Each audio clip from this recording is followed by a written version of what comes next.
and that they're able to kind of like go and grow really big, and you can actually throw more money at that. And they can become bigger than it seems. Have you guys seen?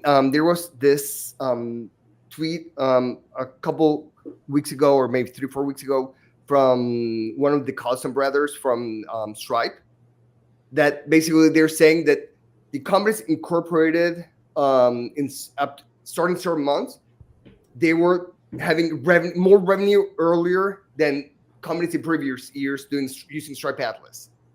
And the reason for that is because it's AI companies.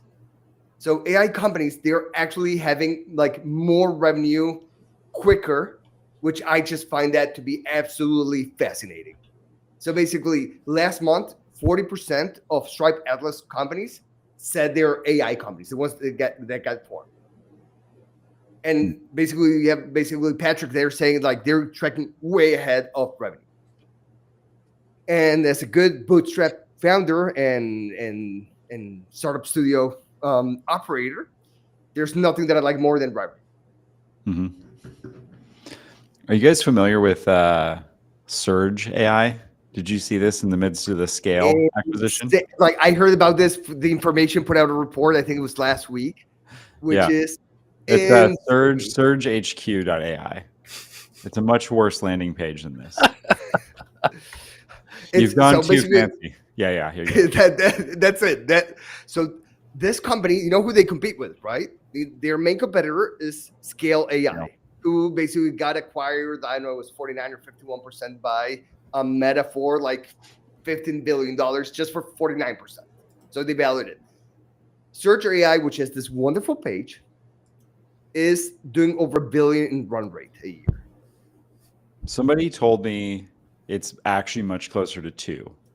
Somebody very credible actually told me it's much closer to 2, which is even, I mean, whether it's $1 billion or $2 billion, I think to your point about like just really small teams, I think they said that this guy, so there was, I think he actually did take a little bit of angel funding in the beginning, but it's basically bootstrapped.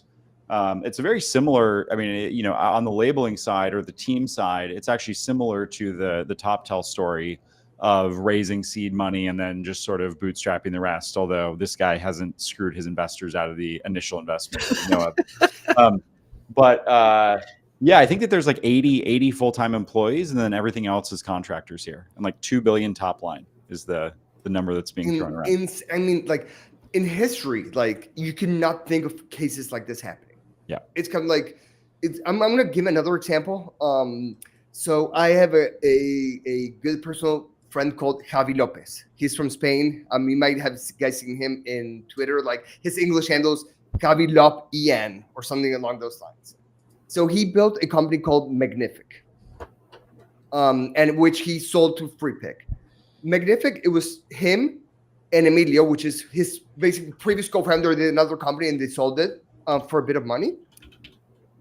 And it was just him and Emilio built Magnific AI.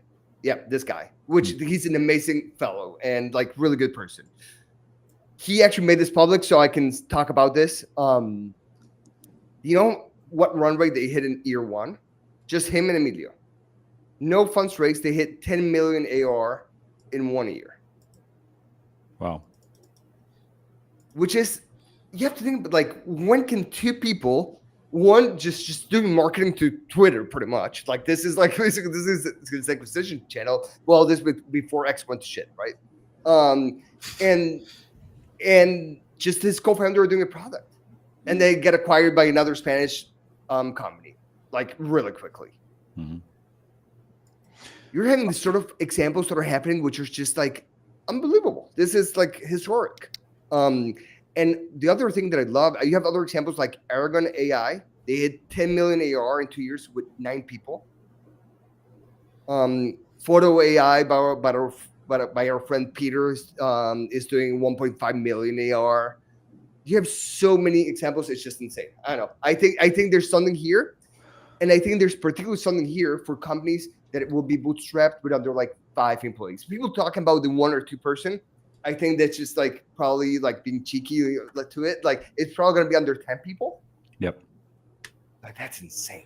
How much do you, each of you, I'm actually curious to get both of your perspectives on this. How much does a similar predictable distribution model matter?